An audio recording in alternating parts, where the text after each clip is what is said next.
यह वीडियो जरा गौर से सुनिएगा।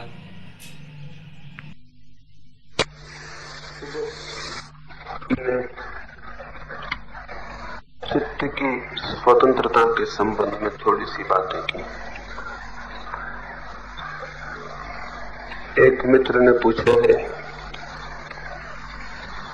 कि चित्त स्वतंत्र होगा तो स्वच्छंद तो नहीं हो जाएगा।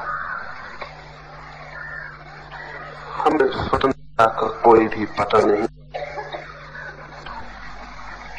हम केवल चित्त की दो ही स्थितियां जानते हैं, एक तो परतंत्रता की और एक स्वच्छंदता की।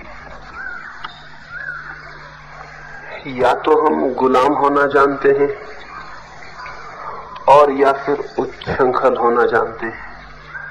स्वतंत्रता का हमें कोई अनुभव नहीं। स्वतंत्रता स्वच्छंदता से उतनी ही भिन्न बात है जितनी परतंत्रता से। सच्चाई तो यह है कि स्वतंत्रता का स्वच्छंदता से कोई संबंध नहीं, स्वच्छंदता का परतंत्रता से जरूर संबंध है।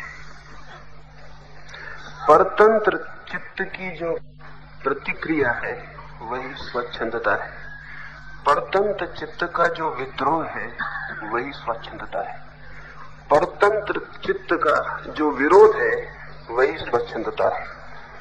लेकिन स्वतंत्रता तो बहुत ही अनूठी दिशा है, उसका इन दोनों बातों से कोई भी संबंध नहीं। न तो स्वतंत्र व्यक्ति परतंत्र होता है और न स्वच्छंद होता है।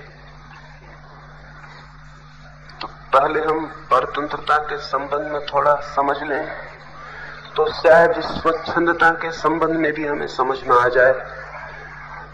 और उन दोनों से भिन्न ही स्वतंत्रता की अवस्था है।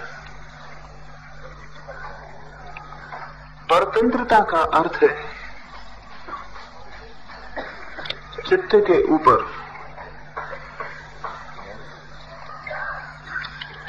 दूसरे लोगों के द्वारा थोपा गया तंत्र, समाज के द्वारा वो जो कलेक्टिव माइंड है, वो जो समूह चित्त है, उसके द्वारा व्यक्ति को जहां जहां बांधा गया है,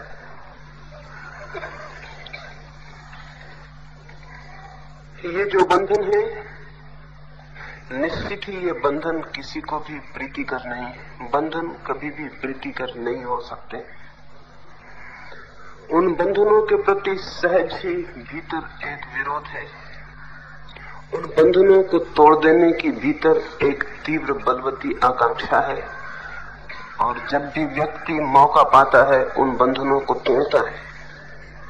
ऐसे परतंत्रता को तोड़ने से, परतंत्रता के विरोध में वो जो विद्रोही चित्त है उससे स्वच्छंदता पैदा होती है। आज तक जमीन पर आदमी का मन परतंत्र रहा है, अब उसके विद्रोह में एक रिबेलियन, उसके विरोध में एक प्रतिक्रिया सारे जगत में पैदा हो रही है। नया युवक उस प्रतिक्रिया का फल है, वो स्वच्छंद है।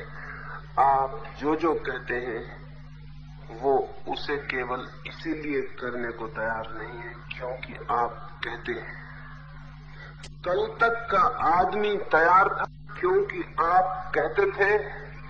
आज का युवक तैयार नहीं है क्योंकि आप कहते हैं। लेकिन दोनों ही आपके कहने से बंधे हुए हैं, दोनों ही स्वतंत्र नहीं है। एक आपके पक्ष में बंधा हुआ था, एक आपके विपक्ष में बंध गया है। लेकिन विपक्ष में जो बंध जाता है वो भी बंधा हुआ है। अगर एक व्यक्ति मंदिर जाता है इसलिए कि लोग कहते हैं और एक व्यक्ति मंदिर नहीं जाता है केवल इसलिए क्योंकि लोग कहते हैं जाओ, ये दोनों ही मंदिर से बंधे हुए हैं। इन दोनों का चित्त एक ही परतंत्रता की दो पहलू है। स्वयं का इन दोनों के भीतर कुछ भी नहीं है। स्वतंत्रता पर से मुक्ति है, पक्ष में भी विपक्ष में भी। पर के ऊपर ध्यान न रह जाए, स्वयं पर ध्यान हो, लेकिन मुश्किल से ही हमारा ध्यान स्वयं पर होता है। 10 भिक्षु सत्य की खोज में एक बार निकले थे। उन्होंने बहुत पर्वतों, पहाड़ों, आश्रमों की यात्रा की, लेकिन उन्हें कोई सत्य का अनुभव न हो सका, क्योंकि सारी यात्रा बाहर हो रही थी। किन्हीं पहाड़ों पर, किन्हीं आश्रमों में, किन्हीं गुरुओं के पास खोज चल रही थी। जब तक खोज किसी और की तरफ चलती है, तब तक उसे पाया भी कैसे जा सकता है जो स्वयं में है। आखिर में थक गए और अपने गांव वापस लौटने लगे। वर्षा के दिन थे, नदी बहुत पूर्व पर थी। उन्होंने नदी पार की। पार करने के बाद सोचा कि गिन लें, कोई खो तो नहीं गया। गिनती की, एक आदमी प्रतीत हुआ खो गया है, एक भिक्षु डूब गया था। गिनती 9 होती थी, 10 थे वे। 10 ने नदी पार की थी। लौटकर बाहर आकर गिना तो 9 मालूम होते थे। प्रत्येक व्यक्ति अपने को गिनना छोड़ जाता था, से सबको गिन लेता था। वे रोने बैठ गए। सत्य की खोज का एक साथी खो गया था। एक यात्री उस राह से निकलता था दूसरे गांव तक जाने को। उसने उनकी पीड़ा पूछी, उनके गिरते आंसू देखे। उसने पूछा, क्या कठिनाई है? उन्होंने कहा, हम 10 नदी में उतरे थे, एक साथी खो गया, उसके लिए हम रोते हैं, कैसे खोजे? उसने देखा वे 10 ही थे। वो हंसा और उसने कहा, तुम 10 ही हो, व्यर्थ की खोज मत करो, और अपने रास्ते चला गया। उन्होंने फिर से गिनती की कि हो सकता उनकी गिनती में भूल हो, लेकिन उस यात्री को पता भी न था उनकी गिनती में भूल न थी। वे गिनती तो ठीक ही जानते थे। भूल यहां थी कि कोई भी अपनी गिनती नहीं करता था। उन्होंने बहुत बार गिना, फिर भी वे 9 ही थे। और तब उनमें से एक भिक्षु नदी के किनारे गया। उसने नदी में झांक कर देखा। एक चट्टान के पास पानी स्थिर था। उसे अपनी ही परछाई नीचे पानी में दिखाई पड़ी। वो चिल्लाया। उसने अपने मित्रों को कहा, आओ, जिसे हम खोजते थे वो मौजूद है। 10वां साथी मिल गया, लेकिन पानी बहुत गहरा है और उसे शायद निकाल ना सकेंगे, लेकिन उसका अंतिम दर्शन तो कर ले। एक व्यक्ति ने उस चट्टान के पास झांक कर देखा, नीचे एक भिक्षु मौजूद था। सबकी परछाई नीचे बनती उन्हें दिखाई पड़ी। तब इतना तो तय हो गया, इतने डूबे पानी में वो मर गया है। वे उसका अंतिम संस्कार कर रहे थे। तब वो यात्री फिर वापस लौटा। उन्होंने पूछा कि ये चिता किसके लिए जलाई हुई, ये क्या कर रहे हो? उन 9 ही रोते भिक्षुओं ने कहा, मित्र हमारा मर गया है, देख लिया हमने, पूरे पानी में डूबी है उसकी लाश, निकालना तो संभव नहीं है, फिर वो मर भी गया होगा, हम उसका अंतिम दाह संस्कार कर रहे हैं। उस यात्री ने फिर से गिनती की और उनसे कहा, पागलो, एक अर्थ में तुम सबने अपना ही दाह संस्कार कर लिया है। तुमने जिसे देखा है पानी में वे तुम ही हो, लेकिन पानी में देख सके तुम, लेकिन स्वयं में न देख सके। प्रतिबिंब को पकड़ सके जल में, लेकिन खुद पर तुम्हारी दृष्टि न जा सकी। तुमने अपना ही दाह संस्कार कर लिया और 10 ने मिलके उस 10वें को दफना दिया है जो खोया ही नहीं था। उसकी इस बात के कहते ही उन्हें स्मरण आया कि 10वां तो मैं ही हूं। हर आदमी को ख्याल आया कि वो 10वां आदमी तो मैं ही हूं। और इस सत्य की खोज वे पहाड़ों पर नहीं कर सकते थे, अपने ही लौट कर वह खोज पूरी हो गई। वे 10 ही जागृत होकर जानकर गांव वापस लौट आए थे। उन 10 भिक्षुओं की कथा ही हम सभी की कथा है। एक को भरम छोड़ जाते हैं, स्वयं को, और सब तरफ हमारी दृष्टि जाती है। शास्त्रों में खोजते हैं, शब्दों में खोजते हैं, शास्त्राओं के वचनों में खोजते हैं, पहाड़ों पर पर्वतों पर खोजते हैं, सेवा में, समाज सेवा में, प्रार्थना में, पूजा में खोजते हैं। सिर्फ एक व्यक्ति भर इस खोज से वंचित रह जाता है, वो 10वां आदमी वंचित रह जाता है, जो कि हम स्वयं। स्वतंत्रता का अर्थ है इस स्वयं को जानने से जो जीवन उपलब्ध होता है, उसका नाम स्वतंत्रता है। स्वतंत्र होना इस जगत में सबसे दुर्लभ बात है। स्वतंत्र वही हो सकता है जो स्वयं को जानता हो। जो स्वयं को नहीं जानता वो परतंत्र हो सकता है या स्वच्छंद हो सकता है, लेकिन स्वतंत्र नहीं। तो जिस स्वतंत्रता की सुबह मैंने बात की है, वो स्वयं को जाने बिना पूरी तरह फलित नहीं हो सकती। लेकिन उस तरफ चलने के लिए परतंत्रता को तोड़ देना जरूरी है। और स्मरण रखें, जिसके चित्त से परतंत्रता पूरी तरह विलीन हो जाती है, उसके चित्त से स्वच्छंदता भी अपने आप विलीन हो जाती है।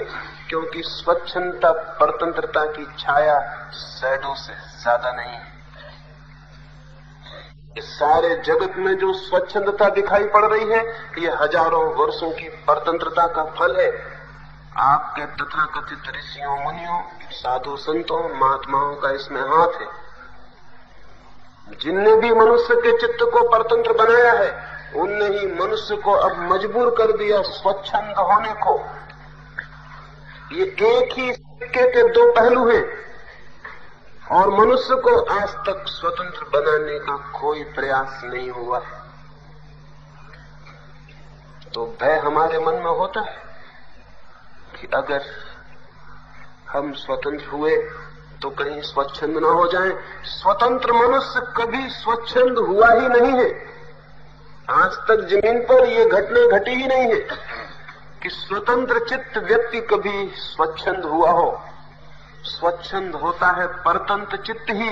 परतंत्र चित्त जब क्रोध से भर जाता है तो स्वच्छंद हो जाता है। हमारे सभी नई पीढ़ियों के युवक आज क्रोध से भरे हैं और इसलिए स्वच्छंद हो जा रहे हैं। इसमें आपका हाथ है उनकी स्वच्छंदता में।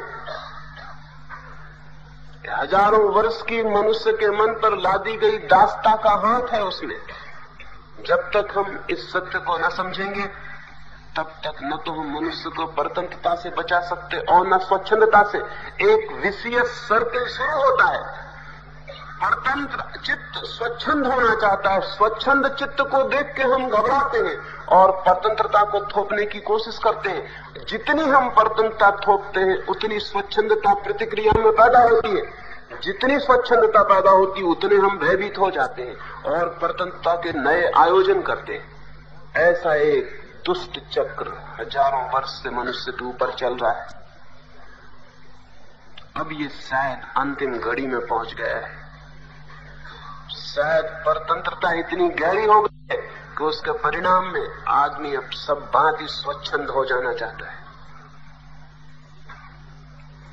चित्त को हम जितना दबाते हैं, उतनी उसकी प्रतिक्रियाएं, उसके रिएक्शंस होने शुरू होते हैं। एक फकीर था नसरुद्दीन। एक सांझ अपने घर से निकलता था। किन्हीं 2-3 मित्रों के घरों से मिलने जाना था। निकला ही था घर से कि उसका एक मित्र जलाल दूर गांव से द्वार पर आके उपस्थित हो गया। नसरुद्दीन ने कहा, तुम घर में ठहरो, मैं जरूरी काम से 2-3 मित्रों को मिलने जाता हूं, लौट कर फिर तुम्हारी सेवा सत्कार कर सकूंगा, और तुम चाहो थके न हो तो मेरे साथ तुम भी चल सकते हो। जलाल ने कहा, मेरे कपड़े सब धूल दूषित हो गए, रास्ते में पसीने से मैं लथपथ हूं, अगर तुम कपड़े मुझे दूसरे दे दो तो मैं तुम्हारे साथ चलूं, यहां बैठकर मैं क्या करूंगा, अच्छा होगा, तुम्हारे मित्रों से मिलना हो सकेगा। नसरुद्दीन ने अपने बहुमूल्य जो कपड़े उसके पास श्रेष्ठतम थे उसे दिए और वे दोनों मित्र गए। पहले घर में पहुंचे। नसरुद्दीन ने वहां कहा, ये है मेरे मित्र जलाल, इनसे आपका परिचय करा दूं, रहे कपड़े मेरे। मित्र बहुत हैरान हुआ, इस सत्य को कहने की कोई भी जरूरत न थी, और ये क्या बेहूदी बात थी कि उसने कहा कि यह मेरे मित्र जलाल और रहे कपड़े मेरे। बाहर निकलते ही जलाल ने कहा, पागल तो नहीं हो तुम, कपड़ों की बात उठाने की क्या जरूरत थी। अब देखो, दूसरे घर में कपड़ों की कोई बात मत उठाना। दूसरे घर में वे पहुंचे। नसरुद्दीन ने कहा, इनसे परिचय करा दूं, ये है मेरे पुराने मित्र जलाल, रही कपड़ों की बात तो इनके ही है, मेरे नहीं है।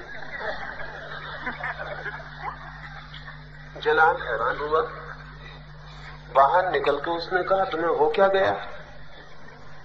इस बात को उठाने की कोई भी जरूरत नहीं थी कि कपड़े किसके हैं, और ये कहना भी कि इनके ही है शक पैदा करता है, इसके उठाने की जरूरत क्या थी।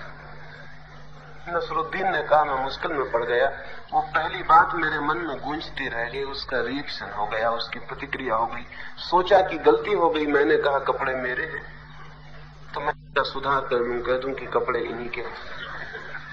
उसके मित्र ने कहा, अब इसकी बात ही न उठे, ये बात खत्म हो जानी चाहिए। वे तीसरे मित्र के घर में पहुंचे। नसरुद्दीन ने कहा, ये है मेरे मित्र जलाल, रही कपड़ों की बात उठाना उचित नहीं।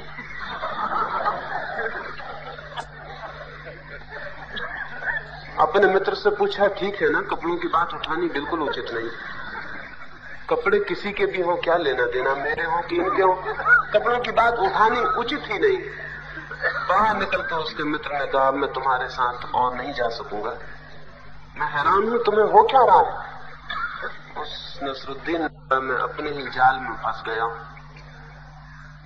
मेरे भीतर जो मैं कर बैठा उसकी प्रतिक्रियाएं हुई चली जा रही। मैंने सोचा कि ये दोनों बातें भूल हो गई कि मैंने अपना कहा और तुम्हारा कहा, तो फिर मैंने कहा अब मुझे कुछ भी नहीं कहना चाहिए, यही सोच के भीतर गया था। लेकिन बार बार ये होने लगा कि ये कपड़ों की चर्चा उठानी बिल्कुल उचित नहीं है, और उन दोनों की प्रतिक्रिया ये हुई कि मेरे मुंह से ये निकल गया, और जब निकल गया तो समझाना जरूरी हो गया कि कपड़े किसी के भी हों, क्या लेना देना। ये जो नसरुद्दीन जिस मुसीबत में फंस गया होगा बेचारा, पूरी मनुष्य जाति ऐसी मुसीबत में फंसी। एक सिलसिला, एक गलत सिलसिला शुरू हो गया है, और उस गलत सिलसिले के हर कदम पर और गलती बढ़ती चली जाती है। जितना हम उसे सुधारने की कोशिश करते हैं वो बात उतनी ही उलझती चली जाती है। स्वच्छंदता के भय से परतंत्रता थोपते हैं, परतंत्रता के प्रतिक्रिया में स्वच्छंदता पैदा होती है, फिर और थोपते हैं, फिर और पैदा होती है, और एक जाल पैदा हो गया जिसे अगर हम तोड़ेंगे नहीं तो मनुष्य जाति इस अपने ही हाथ से बनाए जाल में नष्ट हो सकती, करीब करीब नष्ट हो ही गई। और मनुष्य जाति नष्ट हुई हो या न हुई हो, एक एक मनुष्य को जीवित नहीं रह गया है, इस जाल में करीब करीब मृत हो गया। स्वच्छंदता और परतंत्रता दोनों एक ही सिक्के के दो पहलू हैं। अगर ये समझ में आ जाए बात तो ख्याल में आ सकता है कि स्वतंत्रता बात ही और है। स्वतंत्रता विद्रोह नहीं है, स्वतंत्रता रिबेलियन नहीं है, स्वतंत्रता एक रेवोल्यूशन है, एक क्रांति है। विद्रोह किसी के खिलाफ होता है और जिसके खिलाफ हम खड़े होते हैं हम उससे बंध जाते हैं, क्योंकि उसका विरोध करना होता है। तो उसके विरोध के कारण हमारा उससे एक संबंध हो जाता है, एक रिलेशनशिप हो जाता है, और उस विरोधी को देखकर हम निरंतर कदम उठाते हैं। हिंदुस्तान में मुसलमान आए और उन्होंने मंदिर तोड़ने शुरू कर दिए।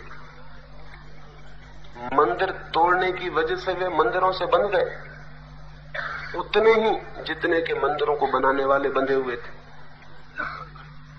वे मंदिरों से मुक्त न रह सके, मंदिर उनके प्राण लेने लगे, सपनों में उन्हें सताने लगे, उनका चित्त मंदिरों पर घूम घूम के पहुंचने लगा, उतना ही जितना कि उनका पहुंचता होगा जो कि मंदिरों को बनाते, शायद उनसे ज्यादा। मूर्ति को बनाने वाला, मूर्ति को तोड़ने वाला, दोनों मूर्ति के भक्त होते हैं। एक मित्र भक्त होता है, एक शत्रु भक्त होता है, लेकिन दोनों का चित्त वहीं घूमता रहता है। जिससे हम विरोध करते हैं हम उससे बंध जाते हैं, और बंधने के कारण हम उस विरोधी के ही एक रूपांतर होते हैं, एक मॉडिफिकेशन होते हैं। स्वतंत्रता विद्रोह नहीं है, क्रांति है। क्रांति की बात ही अलग है। क्रांति का अर्थ है दूसरे से कोई प्रयोजन नहीं है। हम किसी के विरोध में स्वतंत्र नहीं हो रहे हैं, क्योंकि विरोध में हम स्वतंत्र होंगे तो वो स्वच्छंदता हो जाएगी। हम दूसरे से मुक्त हो रहे हैं, ना उससे हमें विरोध है, ना हमें उसका अनुगमन है, न हम उसके शत्रु हैं, ना हम उसके मित्र हैं। हम उससे मुक्त हो रहे हैं, और ये मुक्ति, पर से मुक्ति, जिस ऊर्जा को जन्म देती है, जिस डायमेंशन को, जिस दिशा को खोल देती है, उसका नाम स्वतंत्रता है। उस पर हम इधर 3 दिनों में और अनेक अनेक कोणों से उसे समझने की कोशिश करेंगे। लेकिन एक बात ख्याल में ले ले, स्वतंत्रता किसी का विरोध नहीं है। स्वतंत्रता अपनी उपलब्धि है, किसी का विरोध नहीं। स्वतंत्रता कोई प्रतिक्रिया नहीं, कोई रिएक्शन नहीं है, बल्कि स्वयं के जीवन का आविर्भाव है।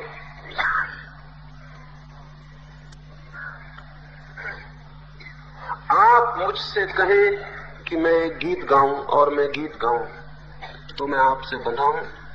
आप मुझसे कहें एक गीत गाएं, इसलिए मैं न गाऊं तो भी मैं आपसे बंधा हूं। लेकिन गीत आपकी बिना फिक्र किए, आपके कहने की या न कहने की, मेरे प्राणों से निकले और गूंज उठे तो मैं स्वतंत्र हूं।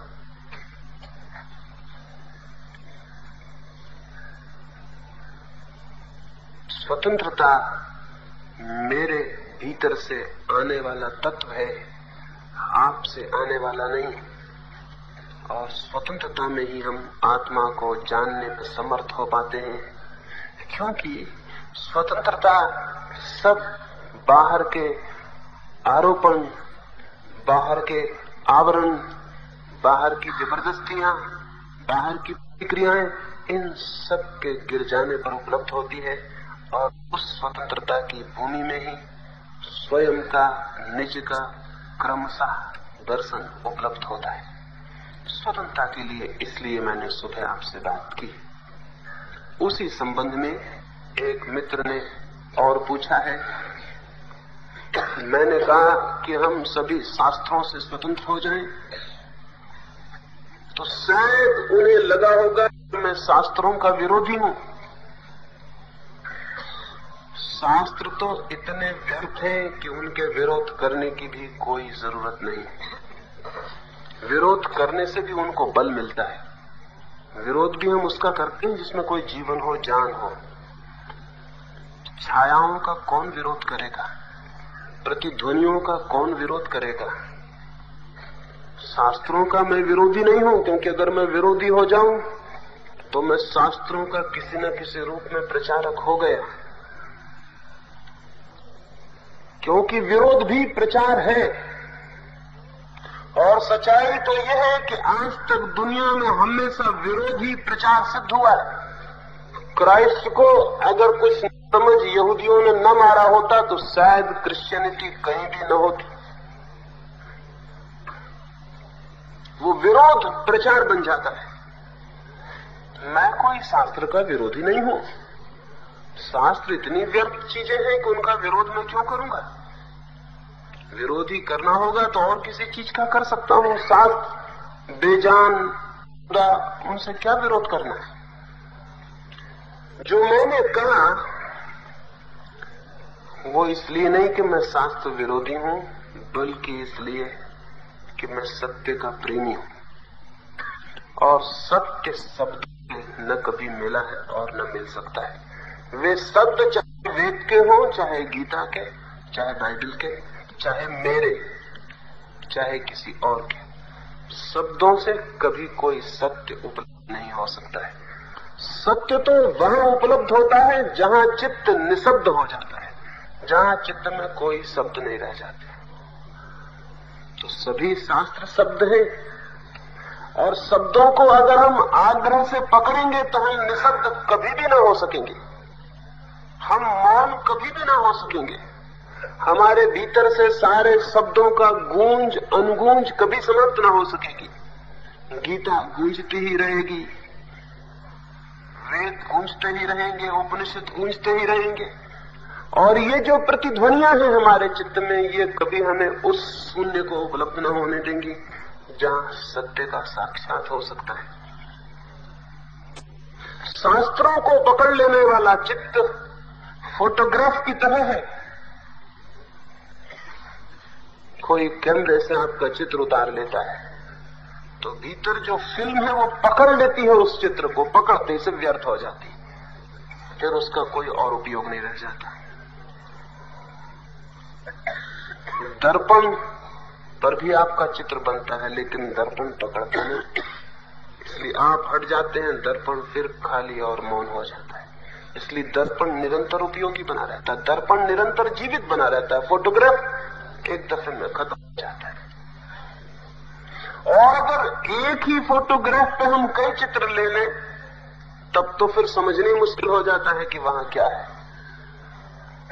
हमारे चित्त ने बहुत से शास्त्रों को फोटोग्राफ की तरह पकड़ लिया है, इसलिए समझना मुश्किल हो गया है कि भीतर क्या है। सब पकड़ लिए गए हैं और उनकी गूंज की वजह से भीतर जो छिपा है उसका कोई अनुभव, उसकी कोई प्रतीति नहीं हो पाती। मैंने ये नहीं कहा कि आप शास्त्र न पढ़ें, मैंने ये नहीं कहा कि आप शास्त्र न समझें, मैंने ये कहा कि आप दर्पण की तरह, उनकी कोई रेखा, उनके कोई शब्द, उनकी कोई गूंज आपके ऊपर न छूट जाए। आप दर्पण की तरह, मिरर की तरह हमेशा खाली हो जाए तो जीवन को जानने की क्षमता आपकी निरंतर कायम रहेगी। अन्यथा आप शब्दों में जकड़ जाएंगे और जीवन को जानने से वंचित रह जाएंगे। शब्द छाया से ज्यादा नहीं है। अगर मैं रास्ते पर चल रहा हूं और आप मेरी छाया में ही उलझ जाएं तो निश्चित है कि आप फिर मुझे नहीं देख सकेंगे। मेरी छाया पर ही आपकी आंख होगी तो मुझ पर कैसे आंख हो सकती। मेरी छाया को आप छोड़ेंगे तो शायद मुझे आप देख सकें और मुझे देख सकेंगे उस दिन आप पाएंगे छाया तो थी ही नहीं, मैं था। छाया तो छाया ही थी, शैडो ही थी, उसमें कोई सब्सटेंस न था। सभी शास्त्र जिन लोगों को सत्य अनुभव हुआ उनकी छाया से ज्यादा नहीं। उन छायाओं को पकड़ लेंगे आप तो वंचित रह जाएंगे सब्सटेंस से, वंचित रह जाएंगे उससे जिसकी शास्त्र छाया बने। सत्य के अनुभव की छाया शब्दों में गूंज रह जाती है, हम उन्हीं को पकड़ के बैठते हैं। जो शास्त्र को पकड़ लेता है वो सत्य का शत्रु हो जाता है। इसलिए मैंने कहा शास्त्र से मुक्त हो जाएं, छाया से मुक्त हो जाएं। कृष्ण ने जो जाना होगा गीता शायद उसकी छाया है, शैडो है, वही तो नहीं है जो कृष्ण ने जाना था। उसे तो प्राणों से निकाल के बाहर लाने का कोई उपाय नहीं है। जो छाया था शब्दों में छाया की तरह गूंज गया, और फिर हजारों वर्षों में ये छाया भी खूब विकृत होती चली गई, क्योंकि इन हजारों वर्षों में हजारों टीकाकार इस छाया के उपलब्ध हो गए। टीकाकार शास्त्रों की हत्या करने में ऐसे कुशल लोग रहे जिसका कोई हिसाब नहीं। छाया पर और टीकाकारों की छायाएं सम्मिलित हो गई, टीकाकारों पर और भी उनके टीकाकार पैदा हुए, एक एक ग्रंथ पर टीका और टीका पर टीका होती चली गई। अब हमारे हाथ में एक छायाओं का स्वप्न जाल हाथ में रह गया, उसी को पकड़ के जो रुक जाएगा वो सत्य तक नहीं पहुंच सकता। छाया छोड़नी पड़ेगी और उस दिशा में खोज करनी पड़ेगी जहां से छाया आती है, जहां से छाया बनती है। अगर हम छाया को छोड़ते चले जाएं उस दिशा में जहां से छाया का जन्म होता है, तो शायद हम सत्य पर पहुंच जाएं। शास्त्र को पकड़ के कोई सत्य पर नहीं पहुंचेगा। शास्त्र को जितना छोड़ेगा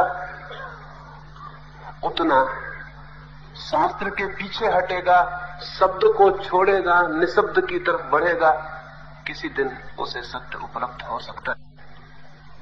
शास्त्रों से ज्यादा सत्य के मार्ग में और कोई बाधा नहीं है। हमें बड़ी चोट पहुंचती है। सुबह एक मित्र ने आके कहा, वेद आप कहते हैं सत्य नहीं है। उन्हें पीड़ा पहुंची होगी, इसलिए नहीं कि वेद सत्य नहीं है, बल्कि इसलिए कि वेद उनका शास्त्र है। एक मुसलमान को कोई चोट न पहुंचेगी इस बात से कि वेद में कुछ भी नहीं है, क्योंकि वेद उसका शास्त्र नहीं है। एक हिंदू को कोई चोट न पहुंचेगी कह दिया जाए कुरान में कोई सत्य नहीं है, वो प्रसन्न होगा, बल्कि कि बहुत अच्छा हुआ कि कुरान में कोई सत्य नहीं है। तो हम पहले से ही कहते थे, ये तो प्रसन्नता की बात है। लेकिन एक मुसलमान को चोट पहुंचेगी, क्यों? क्या इसलिए कि कुरान में सत्य नहीं है, बल्कि इसलिए कि कुरान उसका शास्त्र है। शास्त्रों के साथ हमारे अहंकार जुड़ गए, हमारे ईगो जुड़ गए। मेरा शास्त्र, शास्त्र से कोई फिक्र नहीं, मेरे को चोट पहुंच। और बड़ा मजा यह है कि वेद आपका शास्त्र कैसे हो गया, क्योंकि आप एक समूह में पैदा हुए जहां बचपन से एक प्रोपेगेंडा चल रहा है कि वेद आपका शास्त्र है। अगर आप दूसरे समूह में पैदा होते और वहां प्रोपेगेंडा चलता होता कि कुरान आपका शास्त्र है, तो आप कुरान को शास्त्र मान लेते। आप किसी तरह के प्रचार के शिकार हैं, हम सभी किसी तरह के प्रचार के शिकार हैं। अगर हिंदू घर में पैदा हुए हैं तो एक तरह के प्रोपेगेंडिस्ट हवा में हमको बनाया गया, जैन घर में पैदा हुए दूसरी तरह की, ईसाई घर में तीसरी तरह की, रूस में पैदा हो जाएं तो एक चौथे तरह की हवा में आपका निर्माण होगा। और आप यही समझेंगे कि ये जो प्रचार ने आपको सिखा दिया ये आपका है। जब तक आप ये समझते रहेंगे कि प्रचार जो सिखाता है वो आपका है, तब तक आप शास्त्रों से मुक्त नहीं हो सकते। और जो आदमी प्रोपेगेंडा और प्रचार से मुक्त नहीं होता वो कभी सत्य को उपलब्ध नहीं हो सकता है। और प्रचार के सूत्र एक जैसे हैं, चाहे लक्स डाले साबुन बेचनी चाहे कुरान, दोनों में कोई फर्क नहीं। एडवर्टाइजमेंट का रास्ता एक ही है, प्रोपेगेंडा का रास्ता सूत्र एक ही है। धर्मगुरु बहुत चालाक लोग थे, उन्हें ये सूत्र पहले पता चल गए, व्यापारियों को बहुत बाद में पता चले। रेडियो पर रोज बताया जाता है कि सुंदर चेहरा बनाना हो तो फला फला अभिनेत्री लक्स डाल का उपयोग करती है। अभिनेत्री के चेहरे में और लक्स टॉयलेट में एक संबंध जोड़ने की कोशिश की जाती है। अगर सत्य को पाना हो तो फला फला ऋषि रामायण को पढ़ के सत्य पा गए। ऋषि में और रामायण में सत्य जोड़ने की कोशिश की जाती है। ये वही कोशिश है जो अभिनेत्री और लक्स टॉयलेट में की जाती है। अगर सुंदर होना हो तो लक्स टैलेंट खरीद लीजिए, और अगर सत्य पाना हो तो फला फला ऋषि ने फला फला किताब से पाया, आप भी उस किताब को खरीद लीजिए, उसके भक्त हो जाइए। फिर रोज रोज दोहराने से आदमी का चित्त इतना कमजोर है कि रिपीटिशन को वो भूल जाता है कि ये क्या हो रहा है। रोज रोज दोहराया जाता है, आपको पता भी नहीं है। रास्ते पर निकलते हैं, लक्स टैलेंट सबसे अच्छा साबुन, दरवाजे पर लिखा हुआ है। अखबार खोलते हैं, लक्स टैलेंट सबसे अच्छा साबुन। रेडियो चलाते हैं, लक्स टैलेंट सबसे अच्छा साबुन। रोज रोज सुनते, जब एक दिन आप बाजार में जाते हैं दुकान पर साबुन खरीदने को, आप कहते हैं मुझे लक्स टैलेंट साबुन चाहिए, और आपको पता नहीं कि ये आप नहीं कह रहे हैं, आपसे कहलवाया जा रहा है। आपको लक्स टैलेंट का पता भी नहीं था। ये प्रोपेगेंडा आपके चारों तरफ हो रहा है, और आपके मुंह से, आपके कान में आवाज डाली जा रही है बार बार, जो एक दिन आपके मुंह से निकलनी शुरू हो जाएगी, और आप इस भ्रम में होंगे कि मैंने लक्स टैलेंट साबुन खरीदा। आपसे खरीदवा लिया गया है। और जो लक्स टैलेंट के संबंध में सही है, वही कुरान, बाइबल, वेद, उपनिषद के संबंध में भी सही है। बचपन से दोहराया जा रहा है कि वेद ईश्वरी वाणी, और आपके कान में ये बातें भरी जा रही हैं। एक दिन आप भी अपनी जबान से कहने लगते हैं वेद ईश्वरी वाणी, और आपको पता नहीं कि आप एक प्रचार के शिकार हो गए। हम अद्भुत रूप से प्रचार के शिकार हैं। सारी मनुष्य जाति शिकार है। इस प्रचार में जितना जो आदमी बंध जाता है उतना परतंत्र हो जाता है।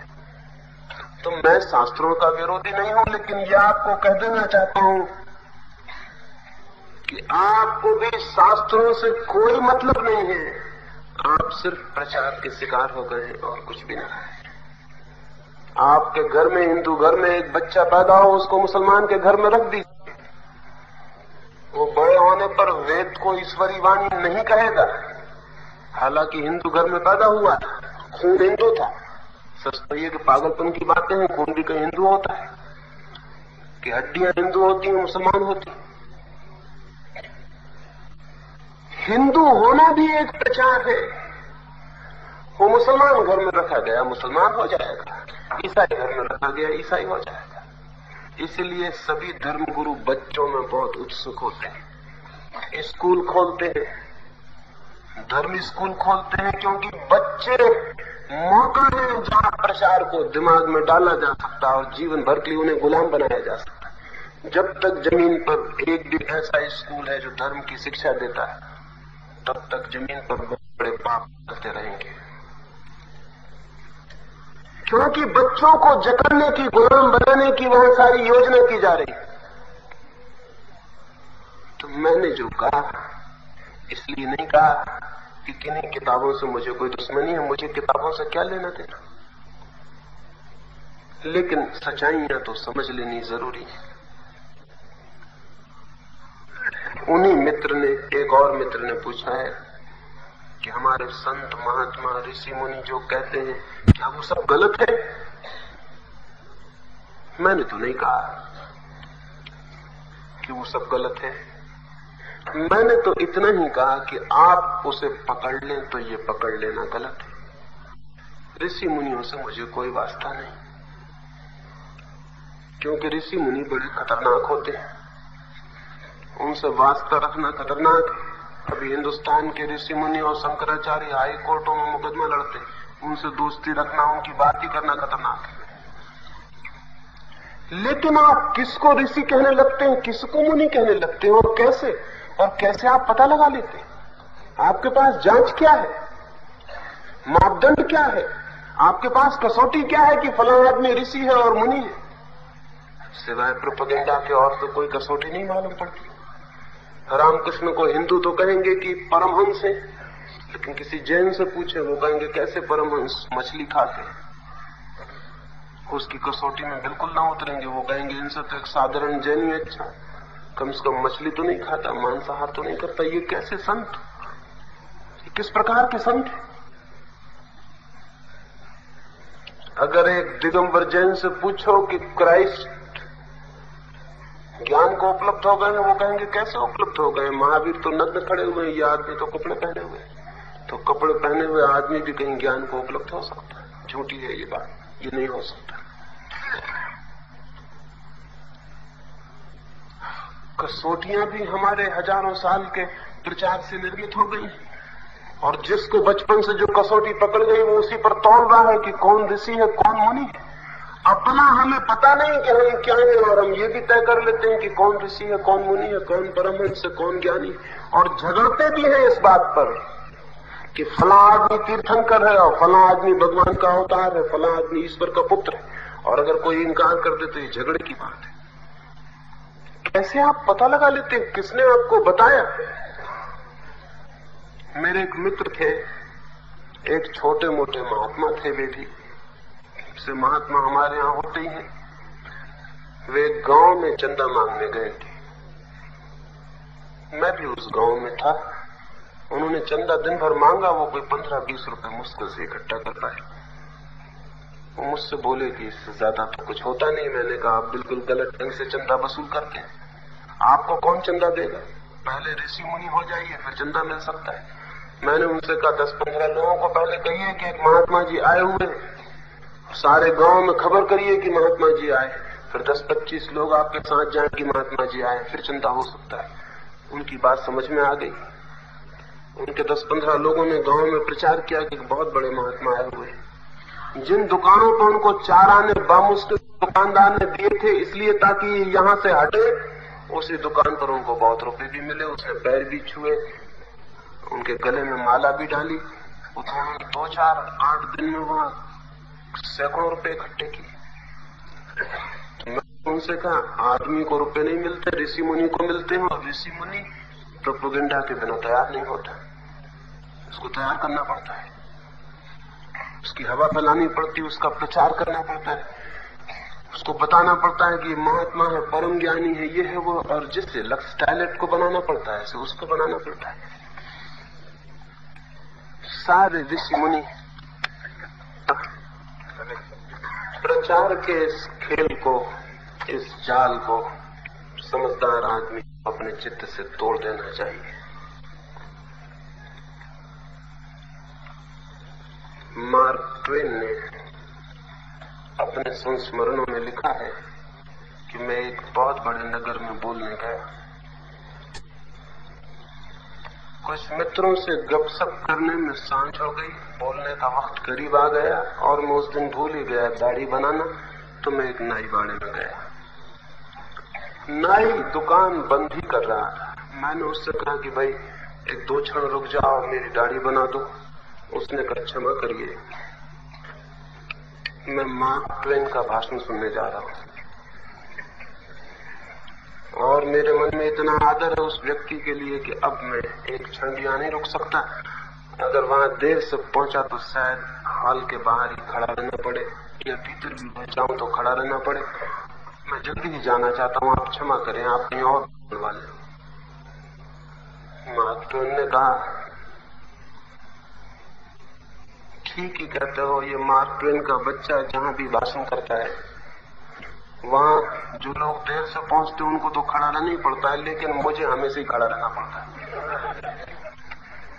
उसने कहा मार्क ट्वेन का बच्चा। मार्क ट्वेन ने कहा तो सुनाई को गुस्सा आ गया, उसने कॉलर पकड़ लिया, उसने कहा संभल के बोल। मार्क ट्वेन का मैं बहुत आदर करता हूं, इस तरह नहीं बोल सकते। मार्क ट्वेन ने लिखा है कि मैं खुद ही मार्क ट्वेन, वो मेरा गला पकड़ लिया। लेकिन मार्क ट्वेन और बात है उसके मन में, वो एक प्रोपेगेंडा और है, उससे इस आदमी का क्या संबंध? जिन ऋषि मुनियों की आप रोज पूजा करती वो अगर सड़क पर मिल तो 2 पैसा भी शायद ही आप उनको दें, बल्कि हो सकता है पुलिस में रिपोर्ट करवा दें कि ये आदमी धोखा दे रहा है, जिसकी हम पूजा करते हैं वो आदमी कहीं सड़क पर भीख मांग सकता है, ये धोखेबाज है कोई। एक प्रोपेगेंडा होता है, एक हवा होती है। चर्चिल ने लिखा है कि मैं एक दफा रेडियो से बोलने को एक स्टेशन पर उतरा, एक टैक्सी ड्राइवर को कहा कि जल्दी मुझे रेडियो स्टेशन पहुंचा दो। उसने कहा माफ करिए, मेरा प्यारा नेता चर्चिल आज रेडियो से बोलने को है। मैं अपने घर जा रहा हूँ, रेडियो पर उसका भाषण सुनूंगा, आप कहीं और कोई टैक्सी कर ले। चर्चिल बहुत खुश हुआ। इतना आदर एक टैक्सी ड्राइवर भी उसका करता है। खीसे में हाथ डाला, 5 पाउंड के नोट निकाल के टैक्सी ड्राइवर के हाथ में दिए, इनाम के तौर की। मेरा इतना आदर करता है। टैक्सी ड्राइवर ने कहा, बाहर में जाए चर्चिल, मालिक तुम पीछे बैठो, जान चलना हो। चर्चिल को ख्याल भी नहीं था कि 5 पाउंड देने का ये फल होगा। चर्चिल से क्या लेना देना है? चर्चिल का एक इमेज बना हुआ है, वो अलग ही है। इस आदमी से क्या मतलब? प्रचार प्रतिमाएं कर देते हैं और फिर हम उनको हजारों साल तक पूछते रहते हैं, और जितना प्रचार लंबा होता जाता है उतनी वे प्रतिमाएं दुर्गम होती जाती हैं, आकाश उठने लगती हैं। फिर वे आदमी नहीं रह जाते, धीरे धीरे परमात्मा हो जाते हैं, भगवान अवतार हो जाते हैं, और न मालूम क्या। और उनके इतने पागल भक्त पीछे होते हैं कि कोई शक करे तो जिंदगी खतरे में डाले तो कौन कहे। लेकिन बड़ी हैरानी है कि कभी हम सोचते भी नहीं कि हम निर्णायक कैसे हो जाते हैं कि कौन संत कौन साधु। और फिर एक सर्कुलर रीजनिंग शुरू होती है। मैं कुछ कहूंगा तो आप कहेंगे ये तो हमारे साधुओं ने नहीं कहा, तो ये ठीक नहीं हो सकता। और अगर मैं पूछूं कि इनको आप साधु क्यों कहते हैं, तो आप कहेंगे जो उन्होंने कहा वो बिल्कुल ठीक है, इसलिए हम उनको साधु कहते हैं। साधु उनको इसलिए कहते हैं कि जो उन्होंने कहा वो बिल्कुल ठीक है, और जो उन्होंने कहा वो बिल्कुल ठीक होनी चाहिए क्योंकि वो साधु। इस सारे चक्कर में आदमी का मन अत्यंत मूढ़तापूर्ण हो गया है। तो मैंने जो सुबह आपसे कहा वो इसलिए कहा कि चित्त की इस पूरी स्थिति पर सोचिए,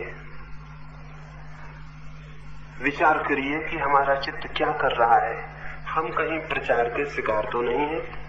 हजारों वर्ष से चलने वाली, बार बार दोहराई जाने वाली बातों के हम केवल गुलाम तो नहीं है। हमने भी कभी कुछ सोचा है, खोजा है, विचारा है? कोई भी हमारे अपने चिंतन का फल है, या कि हम केवल दोहराने वाले लोग हैं? जब तक हम इस प्रति दोहराने वाले लोग रहेंगे तब तक कुछ कमिंग माइंड्स, कुछ चालाक लोग हमारा शोषण करते ही रहेंगे। उन्होंने तरकीब पाली है, वो दोहराने का उपाय जानते हैं, वो दोहराते हैं, तरकीब से प्रचार करते हैं और हम उसमें जकड़ जाते हैं। आदमी को इस चुपता प्रचार के बाहर हो जाना चाहिए, तो ही वो आदमी धार्मिक हो सकता है।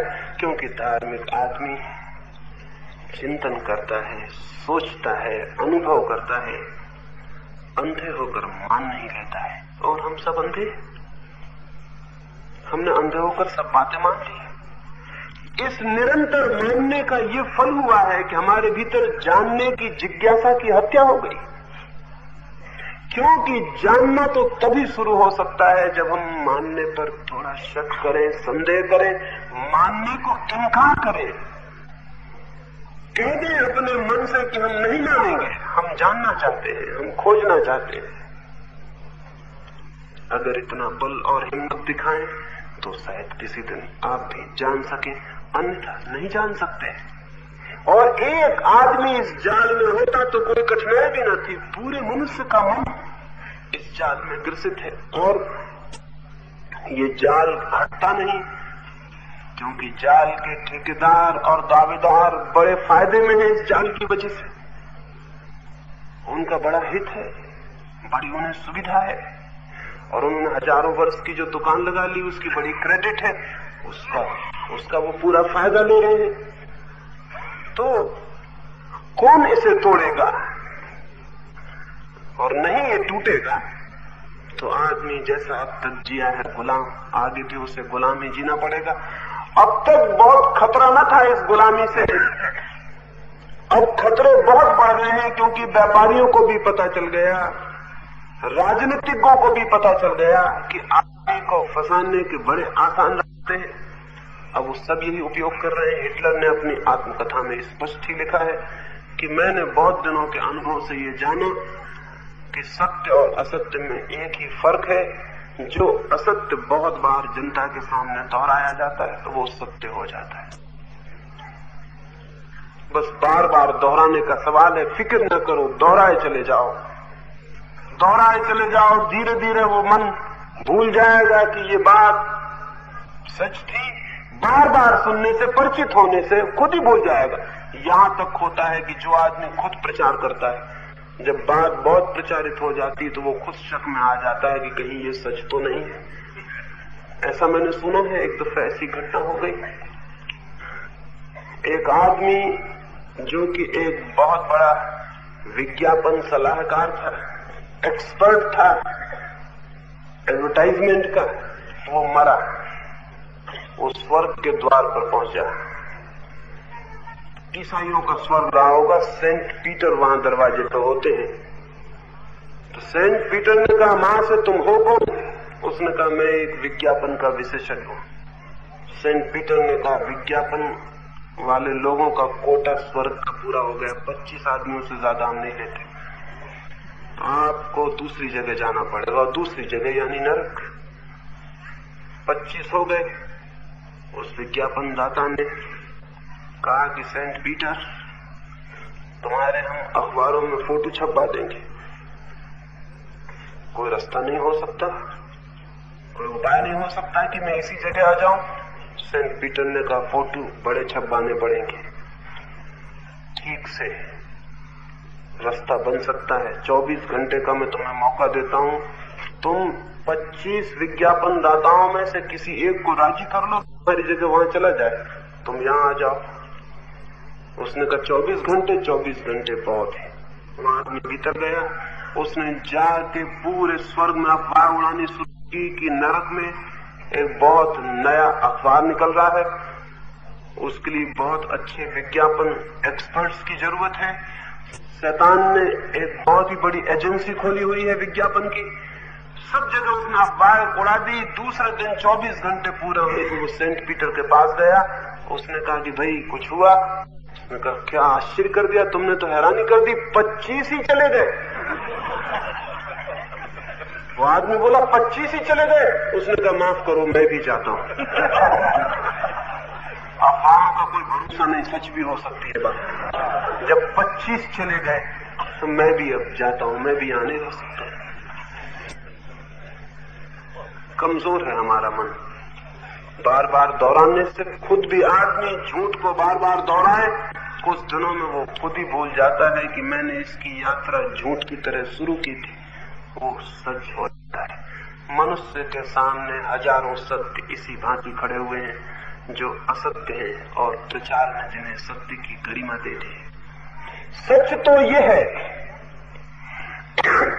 सत्य का कोई प्रचार ही नहीं हो सकता है। प्रचार मात्र असत्य का होता है, सत्य का तो अनुभव करना होता है, प्रचार का कहाँ उपाय है। सत्य को तो एक एक व्यक्ति को स्वयं ही जानना होता है, दूसरे के प्रचार से कोई सत्य को कभी नहीं जान सकता। एक मित्र ने पूछा है कि अगर ये बात सच है तो फिर मैं क्यों बोल रहा हूं, क्यों बोलता हूं? मैं सत्य का प्रचार नहीं कर रहा हूं, केवल असत्य प्रचार है, इस बात की आपको खबर दे रहा हूं। एक कांटा लग जाता है, दूसरे कांटे से उसे निकाल देते हैं। दूसरा कांटा खतरनाक तब होता है जब पहले घाव में उस दूसरे को हम रख लें, तब खतरनाक होता है, नहीं तो खतरनाक नहीं। एक कांटा निकाला, दूसरा जिसने निकाला वो भी निकालते से बेकार हो गया, उसको भी फेंक देंगे। ऐसा थोड़ी करेंगे कि ये बड़ा परोपकारी कांटा है, इसने एक कांटा निकाला तो इसको पैर में लगा ले। तो मेरी बात एक असत्य को निकालने की चेष्टा से ज्यादा नहीं है, वो एक कांटा भर है। दूसरा भी कांटा है, ये भी कांटा है। उस कांटे को निकालने के साथ ही ये कांटा भी बेकार हो जाता है। अगर इसको ले जाके मंदिर बना ले इस कांटे का, तो आप पागल हैं, उसमें मेरा कोई कसूर नहीं है। उस कांटे के निकलते ये कांटा भी बेकार हो जाता है। फिर जो स्थिति आपकी उपलब्ध होगी वो मुझसे उपलब्ध नहीं हो रही, वो किसी और से। वो तो समस्त प्रोपेगेंडा परतंत्रता से मुक्त हो जाने पर चित्त अपनी सहज गति करता है सत्य की ओर। असत्य से मुक्त हो जाएं, सत्य तो आपका स्वरूप है। असत्य से मुक्त हो जाएं, सत्य तो आपका निज घर है। असत्य से मुक्त हो जाएं, असत्य को देख ले असत्य की भांति, फिर सत्य तक पहुंचने में कोई भी कठिनाई नहीं है, आप पहुंचे ही हुए हैं। तो असत्य को जो फॉल्स है उसको फॉल्स की तरह देख लेना, असत्य की तरह देख लेना सत्य के खोजी के लिए बड़ी अनिवार्य भूमिका है। इसलिए मैंने सुबह ये बातें आपसे कही। और भी कुछ प्रश्न पूछे हैं, उनकी रात आपसे चर्चा करूंगा। एक छोटे से प्रश्न का उत्तर और शाम की ये चर्चा पूरी होगी। एक मित्र ने पूछा है कि आपने जो ध्यान की विधि कही उस और एकाग्रता के हमेशा से चलने वाले मार्ग में क्या फर्क है? बहुत फर्क है, जितना फर्क हो सकता है उतना फर्क है। एकाग्रता चित्त का श्रम है। एकाग्रता का मतलब है कंसंट्रेशन का, किसी एक चीज पर चित्त को जबरदस्ती रोकना, शेष सारी चीजों पर चित्त को बंद करना, केवल एक चीज पर खोलना, चाहे नाम पर, चाहे मूर्ति पर, चाहे शब्द पर, चाहे किसी और प्रतीक पर, कोई सिंबल पर, एक पर मन को रोकना और शेष के प्रति मन को बंद करना। ये मन के स्वभाव के प्रतिकूल है, ये जबरदस्ती है। इस जबरदस्ती में चित्त पर पैदा होगा, श्रम होगा, क्षीण होगा, परेशानी होगी, और परेशानी के दो फल हो सकते हैं। अगर चित्त बहुत परेशान हो जाएगा तो बचने के दो उपाय हैं। या तो चित्त सो जाए तो परेशानी से छुटकारा हो जाता है, और या चित्त पागल हो जाए तो भी परेशानी से छुटकारा हो जाता है। कंसंट्रेशन या तो नींद में ले जा सकता है या पागलपन में, और कहीं भी नहीं ले जा सकता। जो अनेक साधु पागल होते देखे जाते हैं उसका कोई और कारण नहीं है, लेकिन हम तो अजीब ही लोग हैं। हम कहते हैं ईश्वर का उन्माद चढ़ गया है, ईश्वर के आनंद में मस्त हो गए हैं पागल। और यह चित्त सो जाता है, क्योंकि चित्त को ज्यादा हम परेशान करें तो फिर चित्त परेशानी से उब जाता है और नींद में चला जाता है, वो उसकी एस्केप है। तो अनेक लोग जो माला माला जपते रहते हैं अक्सर गहरी नींद में सोए रहते हैं, राम राम जपते रहते हैं, उससे नींद अच्छी आती है। उतनी देर नींद अगर आ जाती है तो उन्हें अच्छा लगता है, क्योंकि उतनी देर सब भूल जाता है। जहां सब भूल जाता है वहां दुख चिंताएं भी भूल जाती है। दुख चिंताओं का भूल जाना परमात्मा को, आनंद को या सत्य को पा लेना नहीं है। वो तो शराब पीने वाला भी यही करता है, दुख चिंताओं को भूल रहा है। तो कंसंट्रेशन, एकाग्रता चित्त की जबरदस्ती से चित्त को या तो निद्रा में और या असंतुलन में ले जाने का उपाय है।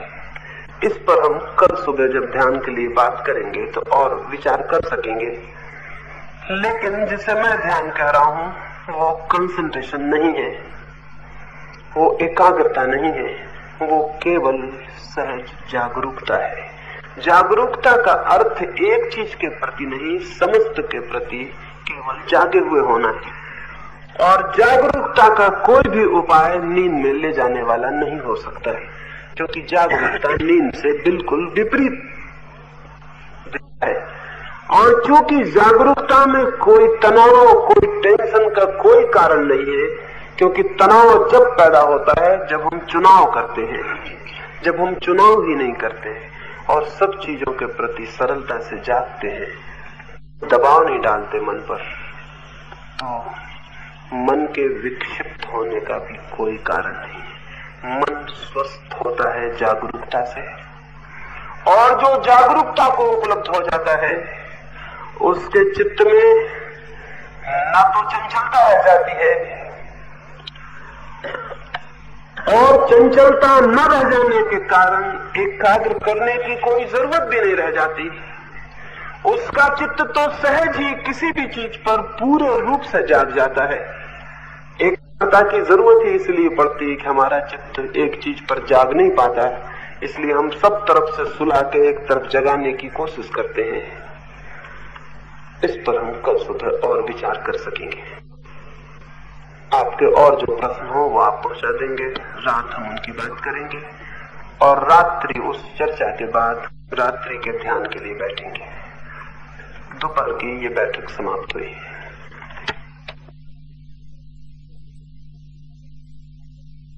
अगर यह वीडियो आपको अच्छी लग रही हो तो वीडियो को लाइक और चैनल को सब्सक्राइब करें।